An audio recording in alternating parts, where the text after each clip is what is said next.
Si vous ne voulez rien rater dans ce monde hyper rapide, ne clignez pas de l'œil.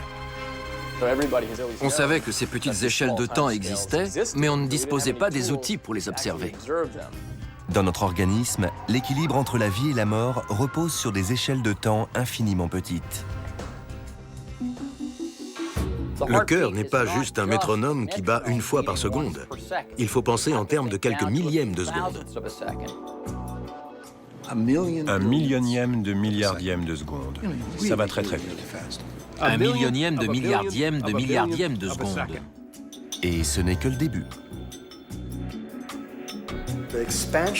L'expansion de l'univers pourrait être dictée par le comportement de la matière aux échelles de temps les plus courtes qui soient. C'est tout simplement extraordinaire. L'univers prend forme à travers tout l'éventail des échelles de temps, jusqu'à des événements si brefs qu'ils défient les limites de la nature elle-même. Venez découvrir le monde de l'ultra rapide avec les explorateurs du temps.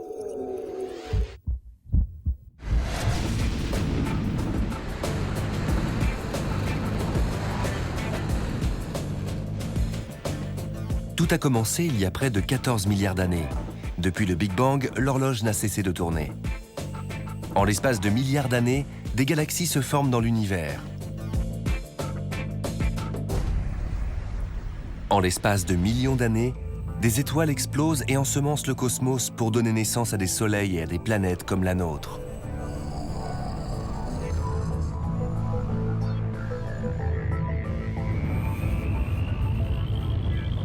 En l'espace de centaines de milliers d'années, les ères glaciaires se succèdent. Et en l'espace de siècles, les cycles océaniques et climatiques suivent leur cours. Les échelles de temps sont immenses. Nous ne sommes sur Terre que pour un bref instant. Si on prend les 14 milliards d'années de l'histoire de l'univers et qu'on les réduit à une journée de 24 heures, alors une vie humaine longue, disons, de 100 ans, représente 6 millièmes de seconde.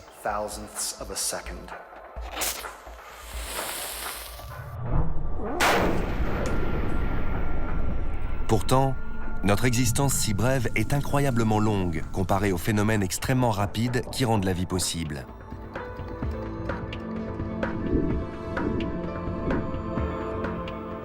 Cet univers de l'ultra rapide nous a longtemps échappé. Mais aujourd'hui, la science s'y aventure de plus en plus profondément pour tenter de percer les derniers secrets de la nature. Toutes sortes de choses surviennent à l'échelle des atomes et des molécules, bien plus vite que ce à quoi nous sommes habitués. Sur des durées de l'ordre du milliardième, du millième de milliardième, voire du millionième de milliardième de seconde. Ça va très très vite. Divisez une seconde en 1 million de milliards de parties et vous obtiendrez le nombre de secondes que compte toute l'histoire de l'univers. C'est ce que les scientifiques appellent une femtoseconde. Mais même cela est une éternité comparée à une attoseconde. Si on me dit une attoseconde, je peux me représenter ce que c'est sur le plan intellectuel, de façon abstraite. Mais je n'en ai pas de perception concrète, sauf que c'est très très court. Pourtant, c'est dans cet univers où l'on n'en finit pas de fractionner les secondes que la science découvre les secrets les mieux préservés de la vie à des échelles de temps infinitésimales. Nous allons descendre échelon par échelon l'échelle du temps chez un homme ordinaire habitant une grande ville. Appelons-le Donald. À mi-chemin entre le temps de l'univers et celui de l'atome, Donald évolue au rythme de la durée qui nous est la plus familière. La journée.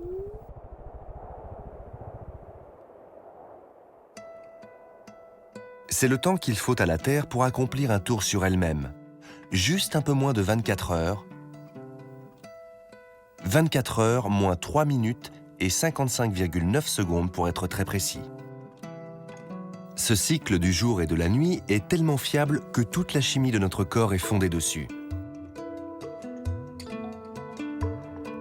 C'est ce qu'on appelle le rythme circadien. Les rayons faiblissants du soleil couchant captés par notre rétine marquent leur zéro.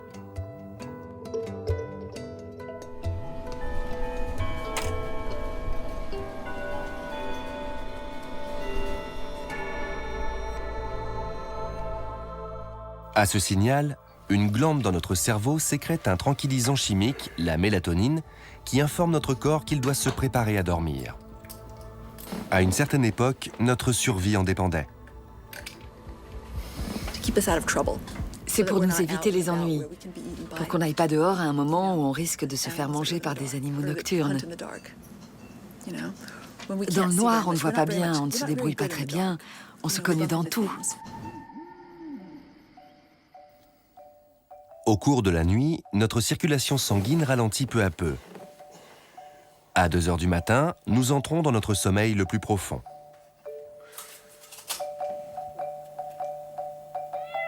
À 4h30, notre température tombe à son point le plus bas.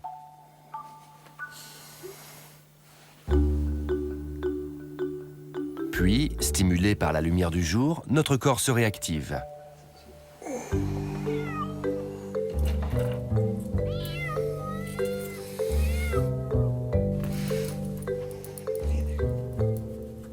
À 6h45, notre tension artérielle atteint son pic le plus élevé.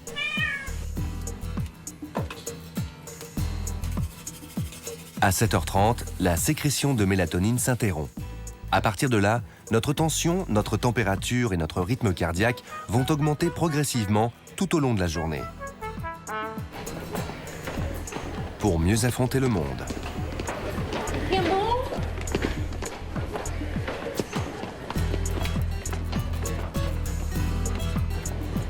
Pour Donald, 8h30 est l'heure de pointe, à l'intérieur comme à l'extérieur. Chose remarquable, presque chaque tissu et chaque organe a sa propre horloge circadienne. Ça se passe au niveau des cellules elles-mêmes. Chaque cellule devient comme une petite horloge qui connaît la durée d'une journée et calque son rythme sur elle. C'est ainsi que nous appréhendons le cours de notre vie, journée après journée. En fait, quel que soit notre âge, la plus grande partie de notre corps n'a jamais plus de 10 ans. En effet, nous renouvelons notre squelette environ tous les 10 ans. Notre sang tous les 3 mois. Et la couche externe de notre peau toutes les 2 semaines. Alors, pourquoi vieillissons-nous ? Pour le savoir, les scientifiques étudient la réplication de la cellule à une échelle de temps plus courte, de l'ordre de l'heure. Chaque fois qu'une de nos cellules se divise, l'ensemble de notre code génétique se trouve répliqué. Des milliards d'informations sont copiées sur chaque brin d'ADN, un processus compliqué qui prend environ 8 heures. À chaque fois, il s'ensuit une légère usure. La nature a donc doté l'extrémité des brins d'ADN d'un capuchon protecteur. Les bouts sont fragiles, ils s'effilochent. Les télomères sont les structures qui protègent et scellent les extrémités des longues molécules d'ADN contenant l'information génétique. À mesure que les télomères s'usent, notre corps vieillit. Bonjour, Stéphanie, c'est ça? Je suis Elissa Apple. Par ici? Pourquoi certains vieillissent-ils plus vite que les autres? Dr McCoy, Wendy Brown. La psychologue Elissa Apple a mis au point une expérience pour savoir si notre mode de vie et notre relation au monde changent la façon dont nous vieillissons. Je vais juste vous faire signer un formulaire de consentement. C'était une étude un peu hasardeuse. Personne n'avait jamais étudié le lien entre les facteurs psychologiques et ce qui se passe au niveau cellulaire. Mais les résultats ont été si étonnants qu'ils ont soulevé des centaines d'autres questions très intéressantes. Les volontaires sont équipés de capteurs qui enregistrent leur tension, leur pouls et leur température. La psychologue surveille ses paramètres vitaux depuis une autre pièce. Aujourd'hui, elle a un cobaye très agité. À peine arrivée et assise, elle a commencé à avoir des appréhensions sur ce qu'on lui faisait, les électrodes. Elle s'est mise à stresser. C'est exactement le profil que cherche Elissa Apple. La première étape de l'expérience consiste en effet à identifier les individus qui réagissent fortement au stress. Ce test est très fiable. On le surnomme l'étalon or parce qu'il provoque généralement de fortes réactions. Votre temps de préparation est terminé, vous pouvez commencer. Vous devez parler pendant 5 minutes. Regardez droit vers la caméra et allez-y. En fait, j'ai toujours voulu travailler dans le domaine de la psychologie. Je suis née pour ça. J'ai une excellente intuition. Arrêtez de bouger. Avant, je... Parlez-nous de vos faiblesses. Mes faiblesses? Excusez-moi de vous interrompre, mais il faut vraiment que vous traitiez ceci comme un véritable entretien. Désolée. J'ai du mal à faire les choses jusqu'au bout. Parfois, je me laisse distraire parce que... Regardez la caméra. D'accord. Une seconde. La tension du sujet et son rythme cardiaque s'accélèrent. Le stress monte. Depuis des millénaires, on suppose que le stress peut entraîner un vieillissement prématuré, faire blanchir les cheveux, provoquer des crises cardiaques. Chez les sujets sensibles au stress, l'étude d'Elissa Apple confirme qu'il existe un lien. Quelle est votre principale faiblesse et comment nuit-elle à votre travail? Regardez la caméra. En ce qui concerne les formulaires d'assurance, pour ce travail, Les gens qui ont les télomères les plus courts ont également les taux les plus élevés d'hormones du stress, le cortisol, l'adrénaline, dans le sang. Ces conclusions, un stress chroniquement élevé peut accélérer le vieillissement. Mais de quelle manière? C'est là qu'interviennent justement les hormones du stress. Au fil du temps, elles peuvent dégrader les défenses de l'ADN en entravant la capacité de nos cellules à réparer les télomères. Mais ces hormones qui nous font vieillir contribuent aussi à nous protéger. L'adrénaline galvanise notre corps et décuple notre force et notre rapidité dans les moments où nous en avons le plus besoin. Donald évolue dans un monde truffé de dangers, certains imaginaires, d'autres bien réels.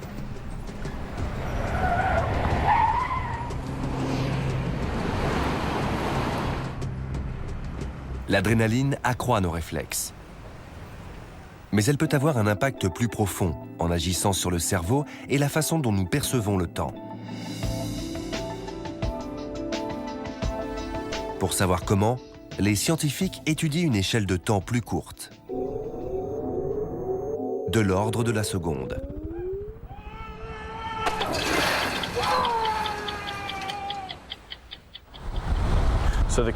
Donc il va fermer les yeux à partir du moment où il tombe jusqu'au moment où il atterrit. David Eagleman est un neurologue qui étudie l'influence de l'adrénaline sur notre perception du temps. Bon, tendez votre main, passez-la là-dedans. Parfait. Les gens qui ont eu un accident de voiture racontent que l'action semble se dérouler au ralenti. L'exemple type, c'est quand quelqu'un est en train de foncer vers un mur ou un poids lourd. Il a l'impression que le temps se distend et que les choses arrivent au ralenti. On veut étudier comment le temps se dilate quand on a très peur. Mais on ne peut pas infliger à nos cobayes des accidents de voiture. Alors on a essayé les grands 8 et des jeux sur ordinateur. Mais ça ne faisait pas assez peur. Et on a fini par trouver une attraction de chute libre qui s'appelle skydiving. On vous monte tout en haut sur une plateforme et vous tombez de 50 mètres dans un filet. Chess Stetson, l'un des étudiants de David Eagleman, a été désigné pour tester l'installation. Il va se passer plein de choses. Pour commencer, tu tombes.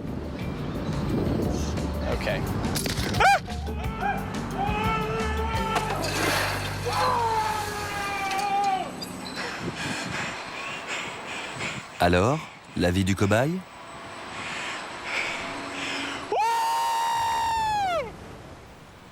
Tout est au point.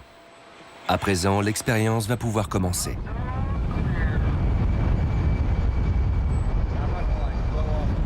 La panique se déclenche dès qu'on commence à tomber, car on se rend compte qu'on n'a plus rien pour se retenir. C'est là que le temps se distend.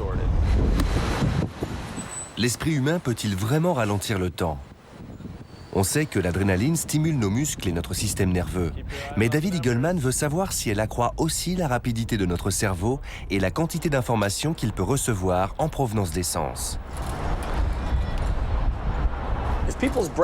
Si le cerveau était pareil à une caméra, alors en accélérant la caméra pour obtenir une action au ralenti, on verrait les choses se dérouler plus clairement dans le temps.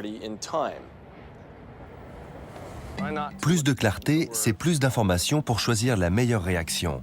Et donc, la meilleure chance de survivre.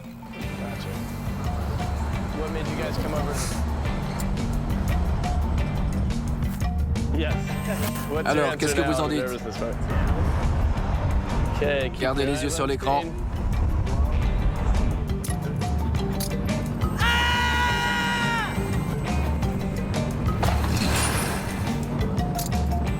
Les cobayes font le grand plongeon et leur capacité à évaluer le temps aussi.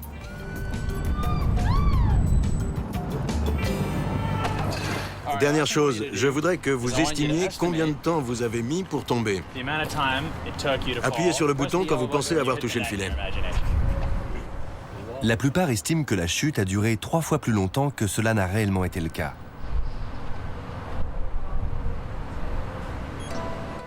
Comme nous tous, Donald doit évoluer dans un monde fourmillant de possibilités, de complications et de stimuli.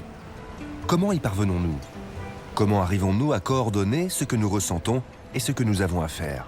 Pour le savoir, il faut étudier une série d'événements qui se produisent dans le cerveau à une échelle de temps encore plus courte, de l'ordre du dixième de seconde.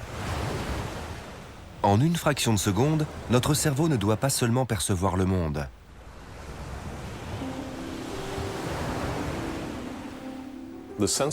La notion du temps est primordiale et elle est inhérente à tous les organismes. Tous les organismes l'intègrent parce que la raison d'être du cerveau est de prédire où et quand quelque chose va se passer et d'anticiper ces événements futurs. Notre cerveau doit traiter des milliers de signaux envoyés par nos sens. Quand on marche dans la rue, avec tous les stimuli visuels et auditifs qui nous assaillent, on a toujours conscience du temps. Le temps de la voiture qui arrive en fonçant, ai-je ou non le temps de traverser? Le temps de mes pas qui arrivent au carrefour alors que le feu est toujours vert. Comment le cerveau parvient-il à traiter cette avalanche d'informations?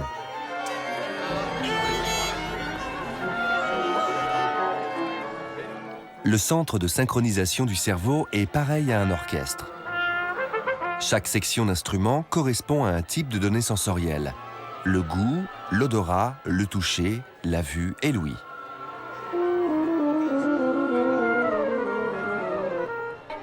La difficulté, c'est de coordonner tous ces instruments de musique et d'arriver à produire une symphonie.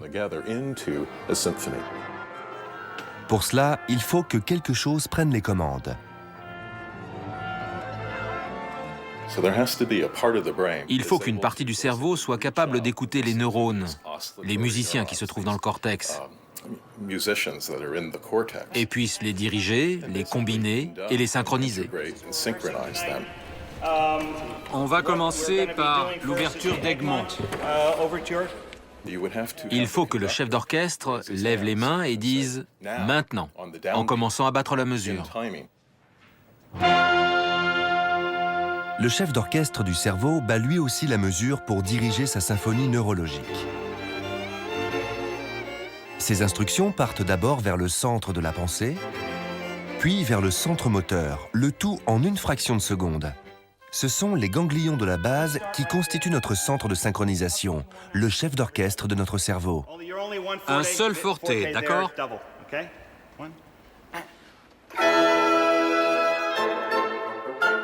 Les ganglions de la base se composent de milliards de neurones épineux, dont chacun est lui-même un chef d'orchestre.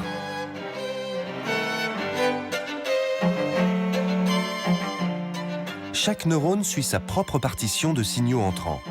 C'est comme cela que nous arrivons à réagir si facilement au danger. Sous l'influence des hormones du stress, telles que l'adrénaline, le tempo s'accélère.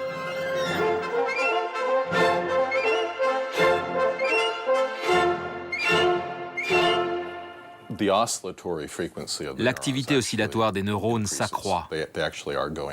Ils fonctionnent plus vite quand ils sont dans un état d'excitation. Donc, quand nous avons peur, nous produisons de l'adrénaline qui stimule l'activité des neurones et notre horloge interne se met à tourner plus vite. Non seulement la résolution devient meilleure, puisque tous ces neurones se concentrent sur un même événement, mais nous avons aussi une base de temps plus rapide.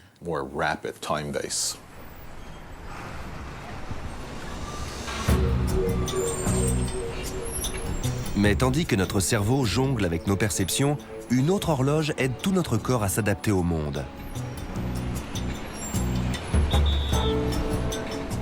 Le cœur doit conserver un rythme régulier, depuis quelques semaines à peine après notre conception, jusqu'à la fin de notre vie. Imaginez un battement par seconde. Ça fait 30 millions par an. Si on vit, disons, 70 ans, ça fait 2 milliards de battements. Le cœur envoie le sang dans les poumons.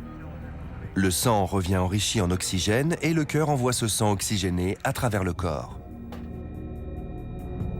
On peut décomposer chaque battement cardiaque comme la somme des événements plus brefs qui le constituent. C'est ce qu'on peut voir sur un électrocardiogramme. Sur des périodes de quelques dixièmes de seconde, les cavités supérieures se contractent, puis les cavités inférieures, et enfin, le muscle cardiaque se relâche. Le tout est parfaitement synchronisé. Sur toute une vie, il est rare que le cœur saute un battement.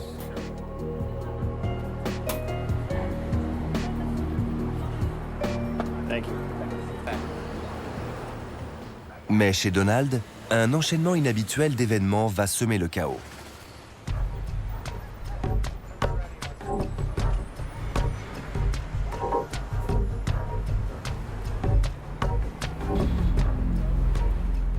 Tout commence quand son cœur a un raté. 2 battements se télescopent.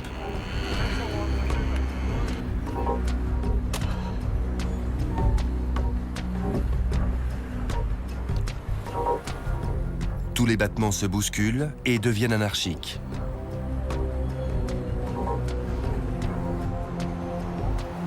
Le cœur ne peut plus jouer son rôle de pompe. Tu es censé être ici dans 5 minutes, on avait rendez-vous à 15 heures.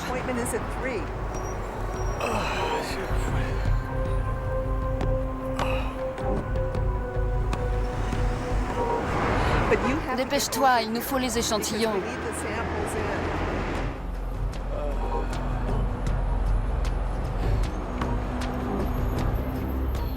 Le cerveau de Donald commence à manquer d'oxygène.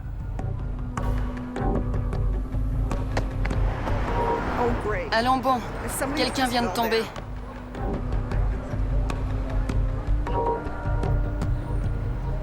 C'est ce qu'on appelle l'arythmie.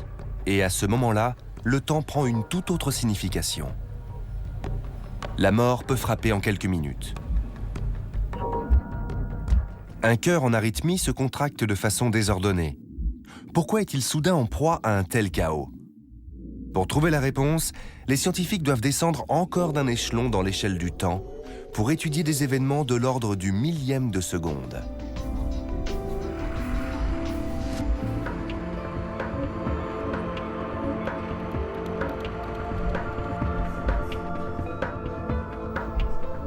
Pourquoi le système électrique cardiaque peut-il être sujet à des défaillances? Voici l'image d'un rythme cardiaque anormal. Pour le savoir, Harold Hastings étudie le cœur sous l'angle de la physique. Ce qu'on voit ici, c'est une onde électrique. Le cœur est un organe fascinant. Il y a des questions qui font intervenir les mathématiques et la physique. Par exemple, les cellules n'expliquent pas totalement le fonctionnement du cœur. Il faut aussi étudier la façon dont elles sont liées. Harold Hastings a conçu un modèle mathématique du cœur. L'outil de ce chercheur n'est pas le scalpel du chirurgien, mais l'ordinateur. Il a conçu un cœur virtuel qui réagit à différents paramètres.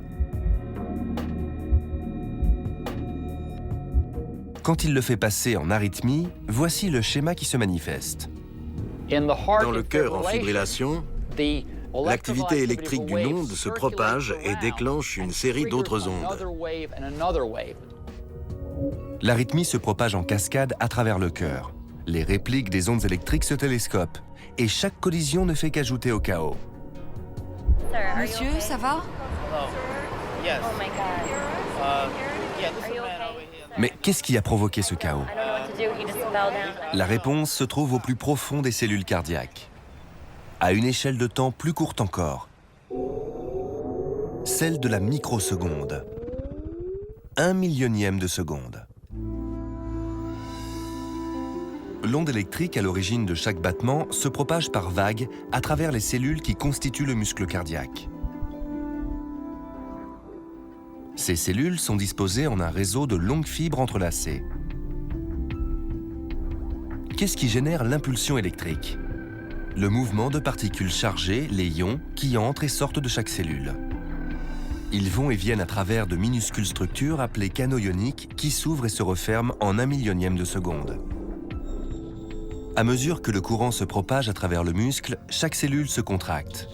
Le cœur bat, du moins tant que les cellules se contractent et se relâchent en parfaite synchronisation les unes avec les autres.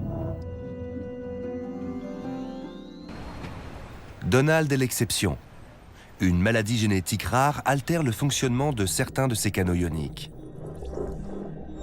Cela peut perturber le passage de l'électricité et empêcher les cellules de travailler à l'unisson. Ce raté d'une microseconde peut générer une arythmie. Le cerveau n'étant plus irrigué, il se met à ralentir.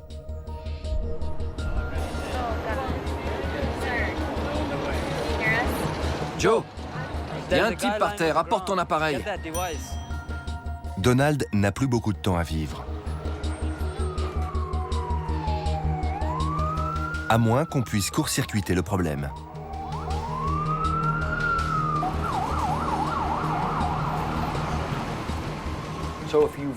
Quand quelqu'un en arrive à cet état de chaos, on n'a pas encore trouvé un moyen simple de l'en sortir qui soit efficace sans être trop violent. Poussez-vous, poussez-vous! Tout ce qu'on sait faire, c'est bombarder le rythme anormal en envoyant dans le cœur une immense quantité d'énergie. Tenez bon. Un défibrillateur envoie une décharge de 2000 volts. Poussez-vous. Allez, tenez bon.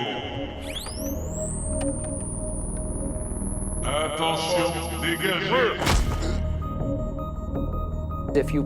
Si vous envoyez un champ électrique suffisamment puissant à travers les cellules, vous pouvez prendre le contrôle de ce qu'elles font, ouvrir les canaux ioniques et réuniformiser un peu tout ça.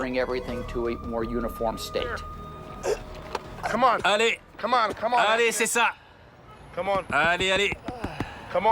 Allez. Ça va? Restez avec moi. Tenez bon.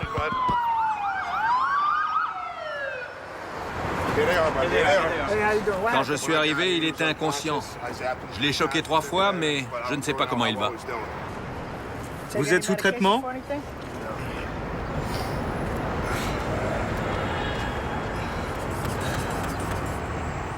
Cela peut arriver à la vitesse de l'éclair.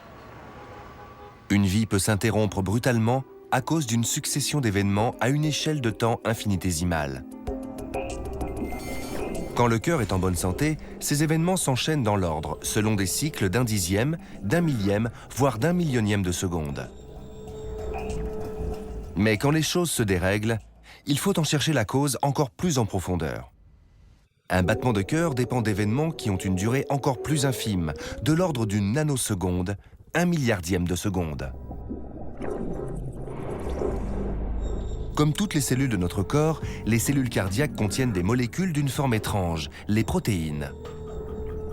Ce sont elles qui s'ouvrent et se referment dans les canaux ioniques. Leur bon fonctionnement dépend de leur forme. Ce qui se passe dans une protéine, c'est que les propriétés des acides aminés créent un ensemble d'interactions qui aboutissent au pliage de la protéine. Mais reproduire cela mathématiquement est très difficile. Le processus est même tellement complexe qu'il faut les supercalculateurs les plus puissants du monde pour le décrypter. Des chercheurs tentent de reproduire l'interaction des milliers d'atomes qui forment une protéine simple et la façon dont ils se replient selon la forme voulue.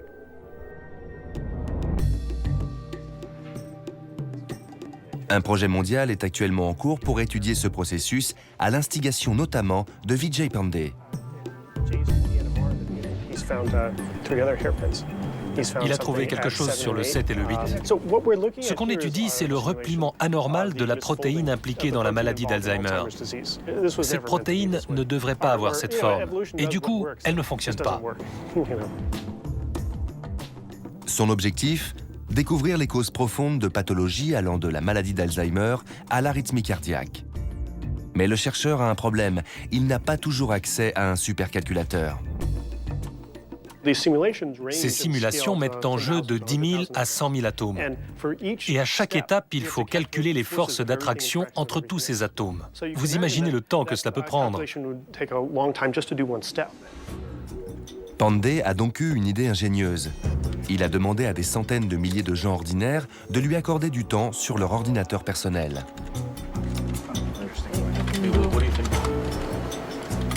Chaque volontaire a installé sur sa machine un écran de veille spécial. Quand l'ordinateur n'est pas utilisé, l'écran de veille démarre un programme de calcul sur le pliage des protéines. C'est comme un flocon de neige. Un seul ordinateur n'a pas beaucoup d'impact, mais beaucoup de flocons peuvent former un blizzard et avoir un impact immense. La révolution s'étend de maison en maison. Chacune prend sa place parmi des centaines de milliers d'autres à travers le monde pour former un supercalculateur virtuel qui se consacre au calcul de Pandey.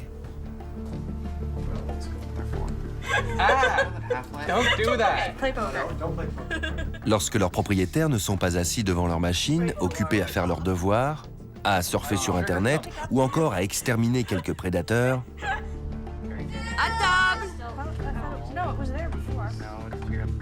l'écran de veille prend la main.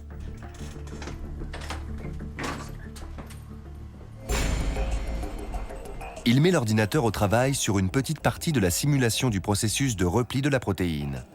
Les résultats sont ensuite transmis au laboratoire de Pandey par Internet.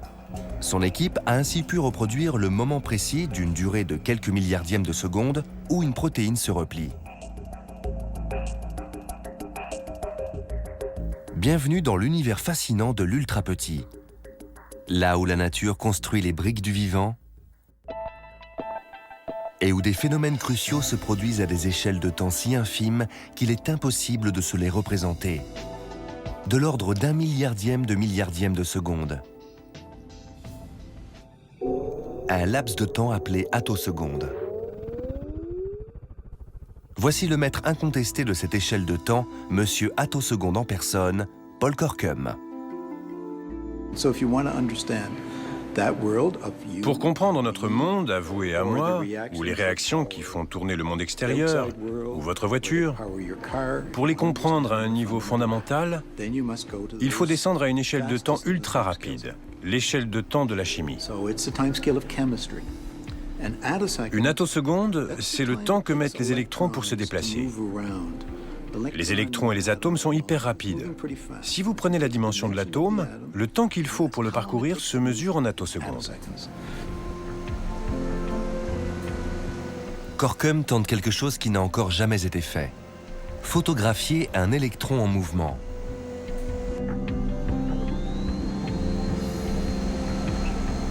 Son outil, un laser dont la longueur d'onde échappe à la vision humaine. Ces clichés saisissent l'électron en orbite autour du noyau de l'atome dans un laps de temps qui ne dure que 50 milliardièmes de seconde. Ceci est un train d'impulsion. Je le sais parce que ces lignes sont séparées, donc il y a des couleurs spéciales qui sont sélectionnées. Pour la science, cette frontière de l'ultra-rapide promet d'ouvrir les portes de l'univers caché des phénomènes les plus fondamentaux. Une lame d'onde et la regarder tourner. Mais pour Paul Corkum, même cela pourrait un jour nous paraître lent. Nous ne serions pas ce que nous sommes. Les arbres ne pousseraient pas sans tous ces phénomènes qui se produisent à cette échelle de temps. Et nous ne les comprendrions pas si nous ne cherchions pas à aller toujours plus vite. Il est donc essentiel de le faire. Et pourquoi s'arrêter là? Pourquoi s'arrêter avant d'être arrivé aux constituants les plus fondamentaux des atomes et des molécules? En effet, la quête ne s'arrête pas aux attosecondes. Elle se poursuit vers des échelles de temps encore plus petites. Des durées si courtes qu'on ne peut pas les mesurer directement.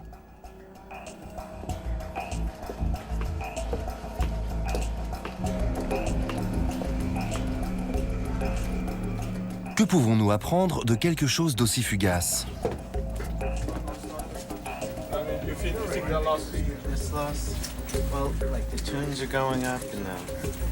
Jusqu'ici, ça va. Des centaines de chercheurs sont réunis au laboratoire de Brookhaven à New York Si on le mettait à 1,2, pour un voyage sans précédent dans le monde de l'ultra-rapide.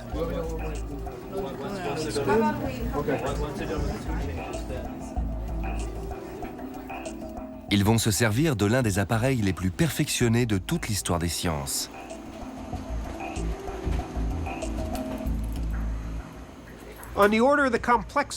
Pour ce qui est de la complexité des machines que l'humanité a conçues à ce jour, je mettrai l'accélérateur tout en haut de la liste. Bleu clair, on arrête et ensuite on repart. Bleu clair, on arrête et puis on démarre l'injection. En gros, c'est une immense machine formée de 2 anneaux d'aimants superconducteurs dans lesquels on peut injecter et accélérer des particules et les faire entrer en collision. On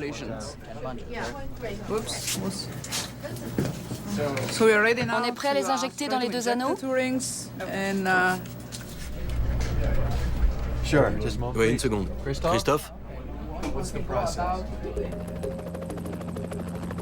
Dans ces anneaux géants, l'équipe va envoyer 2 faisceaux d'atomes d'or dans des directions opposées, puis se servir de puissants aimants pour les accélérer jusqu'à une vitesse proche de celle de la lumière et les lancer l'un contre l'autre.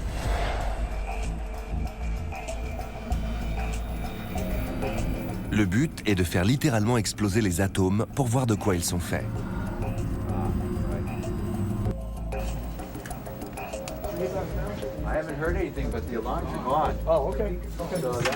On va en prendre un et voir ce que ça donne. Du moment qu'on y arrive. Dans le labo où l'on peut visualiser le détecteur, l'impatience grandit. Les collisions à grande énergie sont lancées. L'équipe de Bill Christie regarde les particules apparaître sur le détecteur. C'est une soupe subatomique. Des mésons, des paires quark-antiquark, des baryons qui sont composés de 3 quarks et aussi de la matière et de l'antimatière, des électrons et leurs antiparticules, les positrons, des protons et des antiprotons.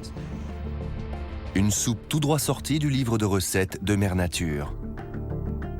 Les scientifiques pensent que c'est l'état dans lequel se trouvait l'univers dans les tout premiers moments de son existence. Le plasma quark gluon a duré environ 10 puissance moins 23 secondes. En d'autres termes, environ 1 millionième de milliardième de seconde. Il y a quelque chose qu'on appelle le temps de Planck, une durée de 10 puissance moins 43 secondes, c'est-à-dire un 0, une virgule, 42 zéros et un 1 à la fin. Voilà le genre d'échelle de temps dont on parle. Les particules qui sont créées et détruites à ces échelles de temps pourraient être à l'origine de l'existence de l'univers. Ce qu'il y a de vraiment profond dans ce genre de recherche, c'est que l'expansion de l'univers à une échelle de temps extrêmement longue, celle du milliard d'années, et plus tard du billion et du trillion d'années, pourrait être dictée par le comportement de la matière aux échelles de temps les plus courtes qui soient. D'après les physiciens, l'univers va vieillir aussi sûrement que le fait notre corps. Les étoiles vont s'éteindre, les planètes vont se consumer, et toute la matière retournera lentement mais sûrement à son état initial, celui de l'énergie pure. Cela pourrait bien marquer la fin du temps, du moins pour notre univers, dans des billions et des billions et des billions d'années. Mais il se peut qu'à l'échelle cosmique, même cette éternité ne soit que l'équivalent d'un clin d'œil. Le temps est important car il est la colle qui relie tous les différents fonctionnements. Tout, notre vie, nos cellules, notre ADN, la vie de notre planète et jusqu'à notre pérennité en tant qu'espèce et civilisation. C'est la colle qui tient tout. Différents chercheurs étudient différentes parties de ce tout. Certains étudient les nano-échelles, d'autres les macro-échelles, d'autres les méga-échelles. C'est la seule façon de comprendre le fonctionnement de la Terre, du climat, du système dans lequel nous vivons tous et ce qui nous attend à l'avenir.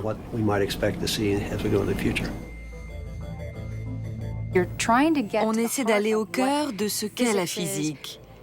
Comment les choses s'agencent, ce que sont les trous noirs, les galaxies, comment l'univers s'est formé. La difficulté, c'est de synthétiser toutes ces informations, ces relations complexes entre les différents systèmes pour raconter une histoire. Car c'est de cela qu'il s'agit, raconter une histoire.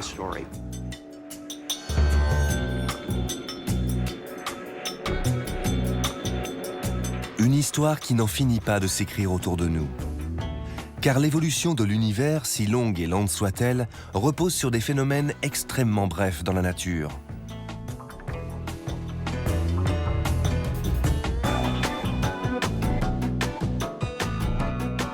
L'espace d'un clin d'œil, nous voyons s'entrelacer l'infiniment grand et l'infiniment petit lors de notre propre voyage à travers les paysages du temps.